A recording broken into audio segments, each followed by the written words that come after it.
Siempre para mí es un privilegio presentar a nuestros invitados, porque ellos tienen la responsabilidad de ministrarle a usted que está ahí en la intimidad de su hogar. Esta mañana tengo la bendición de presentar al pastor Patricio Mora Lobos, a quien le doy la bienvenida a Puertas Abiertas. Gracias, pastor. Es un privilegio estar junto a usted. Y muy bienvenido, gracias por invitarme al aceptar, programa. porque aquí dicen que algunos dicen que hay que ser valiente para estar frente a las cámaras. ¿Ya? Pero el Señor pone la tranquilidad y la paz. Siempre le preguntamos a nuestros invitados cómo aparece el Señor en su vida. Bueno, él Con su abuelita comienza. siempre a través de... Hay una fuente, ¿no es cierto?, que origina el nexo con el Señor. Sí. Y este origen viene de parte de quien era mi abuelita, quien éramos 6 hermanos, y a los 4 más grandes nos llevaba siempre a la escuela dominical. Ya. Ella caminaba en la iglesia metodista y después continuamente nos estaba llevando Ya. hasta que ella fallece, por ahí por el año 69. Ya. Quedamos como desprovistos de quién nos llevara o quién nos incentivara a continuar. Se perdió ese vínculo. Ese vínculo. Y prácticamente la adolescencia, ¿no es cierto?, la pasé como un muchacho más de población, y la juventud prácticamente la pasé como uno más de un joven que no tiene vínculo con las cosas del Señor. Claro. Aunque o sea, siempre, como dice el mundo evangélico, volvió a Egipto usted. claro, aunque siempre en mi corazón yo me sentía más afín a la iglesia evangélica que decir a católico. Claro. El primer gran conflicto lo tuve también cuando me tocaba casarme y mi suegro era católico, aunque no iban jamás a una iglesia, pero Eran ellos decían que nominales. eran católicos. Nominales, claro. Entonces cuando llega el asunto de definir dónde nos vayamos a casar, y yo le dije que no es mi esposa hoy día, yo quiero casarme en la iglesia evangélica. Y cuando le vamos a comunicar a los papás, y el papá se enoja, entonces dice que él no participa en la ceremonia. Yo no voy al casamiento entonces. Yo soy católico y no voy a andar metido en esa iglesia. Pero tuve el consejo en ese tiempo de mi papá que estaba vivo. Ya. Y él me dijo, no origine un conflicto, sino que cásate delante de Dios nomás. Claro. Y nos casamos en la iglesia católica para no originar un conflicto, aunque Claro. yo no me sentía parte, no me sentía cómodo estando ahí. Claro. Finalmente, ¿no es cierto?, mi papá decae en enfermedad, y en esos tiempos una diabetes más con otras complicaciones hacía que mi papá de repente tenía esa pérdida de memoria. Ya. Y quedaba extraviado. Ajá. Entonces había que andarlo constantemente como un poco como cuidándolo. Y así que cuando él iba a la iglesia, porque los últimos años terminó en la iglesia, yo siempre me iba atrás, o iba solo o le pedía a mi esposa que me acompañara para ir a mirar a mi papá. Y ahí tuve de nuevo ese vínculo que se crea, o empieza a alimentarse de nuevo lo que ya estaba. Claro. Y empiezo a sentir esas caricias ya del Espíritu Santo en la iglesia, y ahí empieza de nuevo esa llama a arder.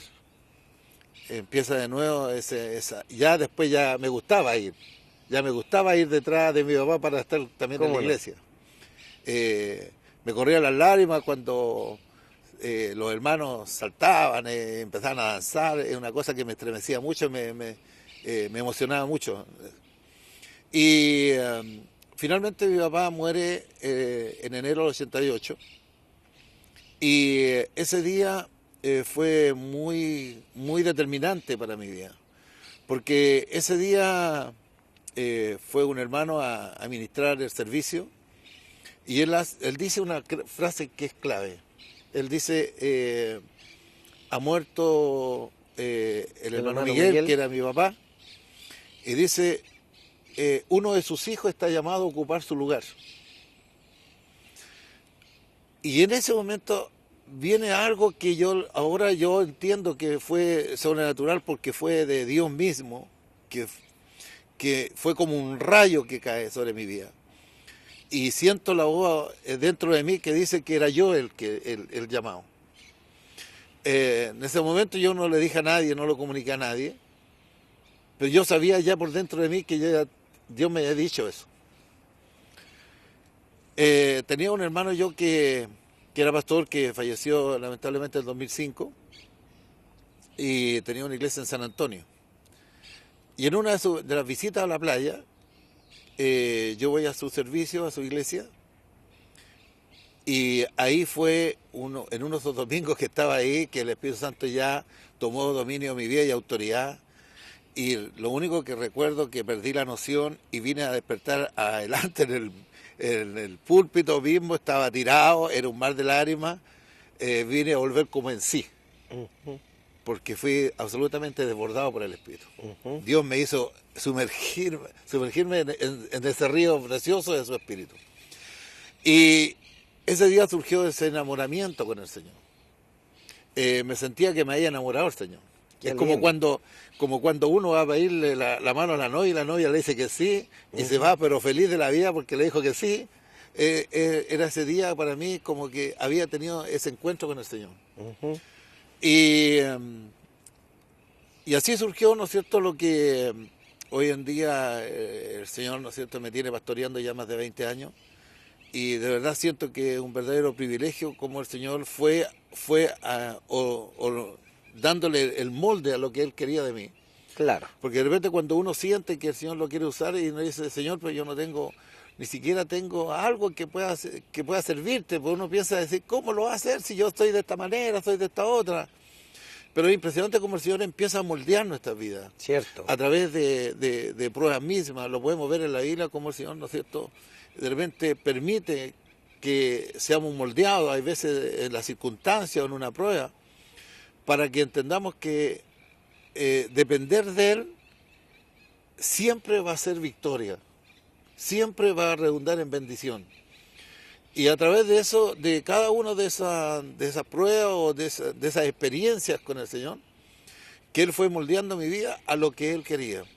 Porque cuando uno tiene una formación, ¿no es cierto?, cuando en un tiempo como tan especial como el que vivimos antiguamente, siendo parte, ¿no es cierto?, de una institución, como que uno como se endurece. Claro. Y para los fines que el Señor nos sirve todo eso, Dios tiene que hacer una reforma dentro de uno para que el amor de Él pueda estar en nosotros para poder servir. Claro. Porque el vínculo, ¿no es cierto?, perfecto es el amor. Es el amor con el que uno llega a la persona, es el amor, ¿no es cierto?, el que mueve el amor de Dios en uno, el que hace que uno tenga esa compasión por las personas, el amor, la paciencia, para ir detrás de la oveja que está afuera, o del que no conoce, ¿no es cierto?, porque uno entiende después y se hace parte del objetivo de Dios de despoblar el infierno. Sí. De despoblarlo, y cuando vemos, ¿no es cierto?, nuestras poblaciones, cuando vemos nuestros familiares, cuando vemos nuestros amigos que están en una condición que si el Señor viniera, ¿no es cierto?, lo que menos desearíamos que ellos se perdieran. Claro. Y esa es la lucha que... Ese es el corazón del Señor también, que no quiere que ninguno se pierda, Claro. sino exacto. que todos procedan al arrepentimiento. Exacto. Entonces, eso es... Ser instrumento en las manos ser de Dios. instrumento, ¿no es cierto?, es lo que a uno lo alimenta cada día y lo hace sentirse cada vez renovado. Cuando uno ya tiene una victoria, inmediatamente surge otra, Claro. viene una meta y la logramos, ya viene otra encima, y ve que vienen nuevas familias adhiriéndose, vienen nuevos jóvenes adhiriéndose. Eso es un estímulo para Eso nosotros. es un estímulo para uno. Claro. Uno lo alimenta, lo hace sentirse pleno. Y es confirmación y de vivo. Dios también. Es pues. confirmación de Dios. Claro. Es confirmación de Dios. Que Y no todo estamos lo en el que- camino equivocado. Y todo lo que hizo el Señor, yo lo digo que es increíble, porque cuando el Señor me llama al ministerio, lo primero que me dicen, usted va a ir a la comuna de La Granja y usted va a ir como obrero. Y no le dan ninguna herramienta, no le dan ayuda económica, nada, sino que dice, si el Señor lo llamó, el Señor lo va a sostener, Mire, por fe. por fe.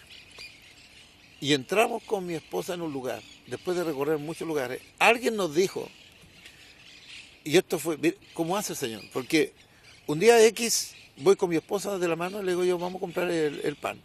Y fuimos a una panadería. Y una persona que yo no conozco se acerca y me dice, ¿usted anda buscando un lugar para abrir iglesia? Mire, nada Sí, que ver, pues. sí. Me dijo, ¿no ha visto la esquina de Coronel con San Gregorio? Vaya a verla mejor. Y se fue, En la granja. claro. Y yo le prometo, pastor, que a esa señora jamás en mi vida la había visto y cómo ella se acercó a decirnos algo. Claro, Y nosotros los quedamos mirando con mi esposa, entonces entendimos que era el Señor. claro, por supuesto. Porque le dije, lo que ella hizo, le dije, ella no tenía idea. No ando Claro, con letrero aquí, que ando buscando un lugar. claro, Y ella se acercó de forma espontánea. Entonces le claro. dije, esto fue el Señor. Vamos. Y llegamos al lugar con mi esposa. Y era un lugar de una antigua iglesia que estaba cerrada. Mire. Y O solo sea, era una congregación que había cerrado había sido una congregación y se y había cerrado. habían pasado varias misiones por ahí. Mire. Y algo pasaba con ese terreno que, según los vecinos, decía que estaba bajo maldición, por eso que ninguna iglesia prosperaba. Mm, Se iban.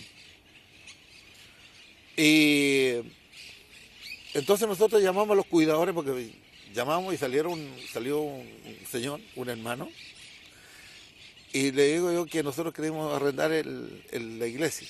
Entonces nos dice, tienen que ir a hablar con el encargado de los terrenos. Y nos da la dirección.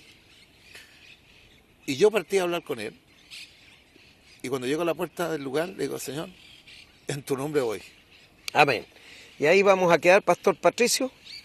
Vamos a invitar a nuestros amigos televidentes a Amén. escuchar una canción, Amén. las siempre lindas e interesantes enseñanzas de Puntito, y luego seguimos en esta linda entrevista testimonio con el Pastor Patricio Mora Lobos.